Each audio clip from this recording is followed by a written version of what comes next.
Hello everyone, welcome to our channel get easy.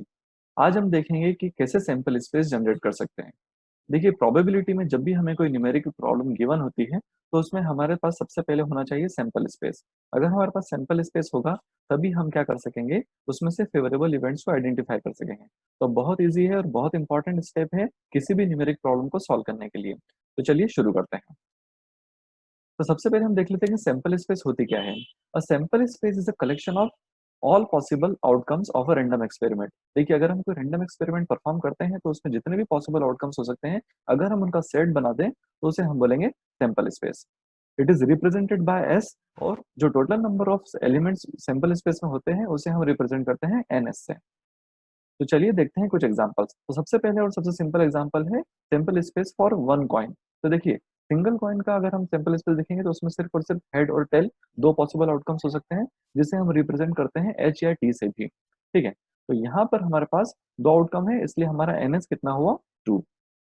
इसके बाद हम बात करते हैं दो कॉइन की। तो देखिए, दो कॉइन की अगर हम बात करें तो दोनों कॉइन को अगर हम टॉस करते हैं तो या तो दोनों में हेड हेड आ सकता है, या तो फिर आ सकता है एच और टी, या और डिफरेंट ऑप्शंस आ सकते हैं। तो हमारे पास टोटल मिला के चार पॉसिबल आउटकम्स हो सकते हैं। तो इन चारों पॉसिबल आउटकम्स को हमने कंबाइन किया और हमने बनाया सैंपल स्पेस, और इसी तरह से हमारे पास एनएस हुआ है 4।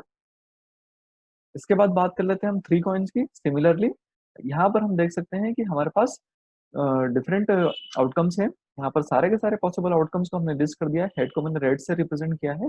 पहला आउटकम है यहाँ पर जहाँ पर कि तीनों में हेड आए, और दूसरा आउटकम है यहाँ पर कि दो में हेड और एक में टेल। तो इस तरह से जितने भी सारे पॉसिबल आउटकम्स है वो मैंने सारे यहाँ पर लिस्ट कर दिए हैं। तो ये टोटल इनका काउंट होता है 8। इसके बाद देखते हैं हम दाएं का केस। देखिए, पासे को अगर हम उछालते हैं तो जैसा कि हम जानते हैं कि एक पासे में छह साइड्स होते हैं, सब पे नंबर होता है 1 2 3 4 5 6। तो ये सारे के सारे आउटकम्स को अगर हम लिस्ट करेंगे तो हमारे पास टोटल काउंट आएगा 6। तो हमारे पास सैंपल स्पेस में हुआ 1 से लेके 6 तक के सारे वैल्यूज, और एनएस हुआ हमारा 6। इसके बाद हम बात कर लेते हैं टू डाइस की। देखिए, टू डाइस के केस में क्या है, तो हमने सबसे पहले तो अज्यूम किया है कि फर्स्ट डाई पर जो वैल्यू आई है वो आई है 1। ये वाली पोजीशन जो बता रही है फर्स्ट डाई पर वैल्यू बता रही है, और ये पोजीशन बता रही है सेकंड डाई पर की वैल्यू। तो हमने अज्यूम किया है यहाँ पर 1 1 1, और सेकंड पर अज्यूम किया है हमने 1 2 3 4 5 6। इसी तरह से हमने नेक्स्ट कॉम्बिनेशन बनाने के लिए फर्स्ट डाई पर वैल्यू अज्यूम की है 2, जैसा कि हम देख सकते हैं आप यहाँ पर हमने सब जगह 2 लिखा है, और सेकंड डाई पर वैल्यू आई है 1 2 3 4 5 6। ठीक है, तो इसी तरह से हमने सभी पूरा कॉम्बिनेशन बनाया गया है, और ये कॉम्बिनेशन को टोटल काउंट किया तो वो निकल के आया है हमारा 36। इसके बाद हम बात कर लेते हैं कॉम्बिनेशंस की। देखिए, कॉम्बिनेशन एक बहुत इंपॉर्टेंट टॉपिक है। सबसे पहले तो हम ये अज्यूम समझ लेते हैं कि कॉम्बिनेशन होता क्या है। तो कॉम्बिनेशन क्या है, देखिए हमारे पास में कॉम्बिनेशन के केस में हमें एन ऑब्जेक्ट्स गिवन होंगे। देखिए, एन ऑब्जेक्ट्स हमको गिवन है, और उनमें से हमें कितना निकालना है, तो हमें उसमें से आर ऑब्जेक्ट्स को निकालना है। तो एन ऑब्जेक्ट्स में से आर ऑब्जेक्ट्स को निकालने के कितने तरीके हो सकते हैं, कितने कॉम्बिनेशन हो सकते हैं, तो वो हम पता करते हैं इस फॉर्मूले की मदद से। इसको हम समझते हैं एक एग्जाम्पल की मदद से। देखिए, in how many ways you can choose two balls out of three balls. देखिए, तीन बॉल गिवन है, उनमें से दो बॉल हमें निकालना है, तो कितने तरीके हो सकते हैं दो बॉल निकालने के। तो सबसे पहले हमें गिवन है तीन बॉल। तो देखिए, यहाँ पर हमारे पास में रेड ग्रीन और ब्लू तीन बॉल्स हमें गिवन है। हमने अज्यूम किया है डिफरेंट कलर समझने के लिए। तो हमारा सबसे पहला तरीका क्या हो सकता है, देखिए पहला तरीका ये हो सकता है कि हम रेड और ग्रीन बॉल चूज करें। सेकंड तरीका हो सकता है कि हम ग्रीन और ब्लू बॉल चूज करें। और थर्ड हमारा तरीका हो सकता है कि हम ब्लू और रेड बॉल चूज करें। देखिए, इसके अलावा और भी कोई तरीका पॉसिबल नहीं है। तो देखिए, तीन बॉल में से कोई दो बॉल निकालने के हमारे पास कितने तरीके निकले, तो हमारे पास तीन तरीके निकले। ठीक है, इसी को अगर हम फॉर्मूले में पुट करेंगे तो देखिए, फॉर्मूले का अगर वैल्यू रखते हैं तो हमारे पास एन हुआ 3, और आर है हमारा 2।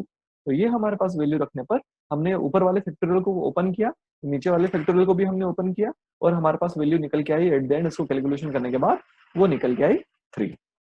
ठीक है, आई होप आपको समझ में आया होगा। इसके बाद में हम एक एग्जांपल और देख लेते हैं, जो कि नॉर्मली प्रोबेबिलिटी में पूछा जाता है। देखिए, प्रोबेबिलिटी में पूछा जाता है कि the bag contains 6 red 4 yellow and 8 blue balls. Okay, तो आपको यहाँ पर डिफरेंट नंबर ऑफ बॉल्स देके रखिए। आपको sample space to draw 3 balls. देखिए, कोई भी तीन बॉल आपको ड्रॉ करना है तो उसका सैंपल स्पेस क्या होता है। देखिए, एक्चुअली हमारा पर्पस क्या है, सैंपल स्पेस कैलकुलेट करना। तो सैंपल स्पेस क्या हो सकता है, तो हमने यहाँ पर फॉर्मूले में वैल्यू पुट करेंगे। देखिए, टोटल बॉल हमारे पास की कितनी है, 6 + 4 + 8, तो हमारे पास टोटल 18 बॉल है। और हमें बॉल निकालनी है केवल 3। तो हमारे कितने डिफरेंट कॉम्बिनेशन हो सकते हैं? तो वो हो सकते हैं 18C3, और ये 18C3 ही हमारा क्या होगा? सैंपल स्पेस होगा या NS होगा। इसको हम कैलकुलेट करेंगे तो इसकी वैल्यू निकल के आएगी 8, 1 और 6। ठीक है, देखिए एक एग्जांपल और है, draw one card from the deck of 52 cards. देखिए 52 कार्ड्स में से कभी एक कार्ड हमें ड्रॉ करना है, तो उसका सैंपल स्पेस क्या होगा? तो वो होगा 15C1। इसी तरह से अगर हमें 2 कार्ड ड्रॉ करना है तो उसका सैंपल स्पेस कितना होगा? 15C2। देखिए फाइनली क्वेश्चन कैसा आता है प्रोबेबिलिटी, वो हम देख लेते हैं। देखिए probability to draw a queen from the deck of 52 cards. देखिए 52 कार्ड्स हैं, उसमें से हमें क्या करना है? एक क्वीन ड्रॉ करना है, तो उसकी प्रोबेबिलिटी क्या होगी हम समझते हैं अच्छे से। देखिए सबसे पहला पॉइंट तो ये है कि we need to draw a one card. Okay, one card, एक कार्ड हमें ड्रॉ करना है। तो एक कार्ड ड्रॉ करने का हमारे पास कितने तरीके हो सकते हैं टोटल 52 में से? तो वो हो सकते हैं 52C1, जैसा कि अभी हमने ऊपर भी देखा। फिर उसके बाद दूसरी बात हमें गिवन है कि one card to be drawn from the 4 queens. देखिए 52 में से 4 क्वींस होती है, ठीक है। अब उसमें से हमें एक क्वीन निकालनी है, तो 4 क्वीन में से कोई एक क्वीन निकालने के भी मल्टीपल तरीके हो सकते हैं, ठीक है। माना कि चारों क्वीन हमारे फेवरेबल केस में है, लेकिन उन चारों में से कोई एक क्वीन को निकालने के भी तरीके हो सकते हैं। तो कितने तरीके हो सकते हैं? वो हो सकते हैं 4C1, ठीक है। तो इसे अगर हम हमारे प्रोबेबिलिटी के फॉर्मूले में फिट करेंगे तो हमारे पास क्या वैल्यू आएगी? तो ये हमारे पास में टोटल सैंपल स्पेस तो क्या है? 52C1, और हमारे पास में जो फेवरेबल केस है वो है 4 क्वींस का, तो वो है 4C1, ठीक है। तो इसे कैलकुलेट करेंगे तो हमारे पास में फाइनल आंसर आ जाएगा। आप इसे कैलकुलेट करके इसका आंसर हमें कमेंट बॉक्स में बता सकते हैं। देखिए इसके बाद में आता है नेक्स्ट परम्यूटेशन। इसको भी ज्यादा डिटेल में मैं अभी आपको नहीं बताऊंगा, बस आपको सैंपल स्पेस कैसे क्रिएट करना है वो मैं आपको समझा रहा हूँ अभी। तो देखिए सैंपल स्पेस जो आपको प्रोबेबिलिटी में क्वेश्चन आते हैं, मैं उसी को समझाने की कोशिश कर रहा हूँ। तो परम्यूटेशन क्या होता है? तो किसी भी चीज को अरेंज करने के तरीके कैसे कैसे कौन कौन से तरीके हो सकते हैं? तो देखिए सबसे पहले हमने एग्जाम्पल लिया कि arrangement of elements in straight line. तो देखिए स्ट्रेट लाइन में अगर हमें कुछ आइटम्स को अरेंज करना है या किसी लोगों को खड़ा करना है, स्टूडेंट्स को खड़ा करना है, तो फिर उस केस में हम इसको कैसे कर सकते हैं? देखिए अगर हमारे पास n एलिमेंट्स हैं, अगर हमारे पास n पीपल्स हैं, n पीपल है या n एलिमेंट्स हैं, तो उन्हें अगर हमें स्ट्रेट लाइन में अरेंज करना है तो उसके पॉसिबल कितने तरीके हो सकते हैं? तो वो हो सकता है n फैक्टोरियल, ठीक है। इसी तरह से अगर हमें अरेंजमेंट्स अगर सर्कल में करना है, देखिए जैसे कि डायग्राम में आप देख सकते हैं कि यहाँ पर हमें सर्कल में अगर लोगों को बिठाना है तो उसके कितने तरीके हो सकते हैं? अगर मान लीजिए कि हमारे पास में n तरीके हैं, ठीक है, if we have n peoples या n एलिमेंट्स है अगर हमारे पास, तो हमारे पास में सर्कल में बिठाने पर उसमें हमारे पास n-1 अरेंजमेंट पॉसिबल हो सकते हैं, ठीक है। मतलब सीधी सी बात है कि अगर 10 पीपल्स अगर देके रखे हैं, हमें 10 पीपल को अगर हमें एक सर्कल में बिठाना है तो हमें 10-1 that is n 9 factorial possible arrangements उसके हो सकते हैं। और यही हमारा क्या होगा?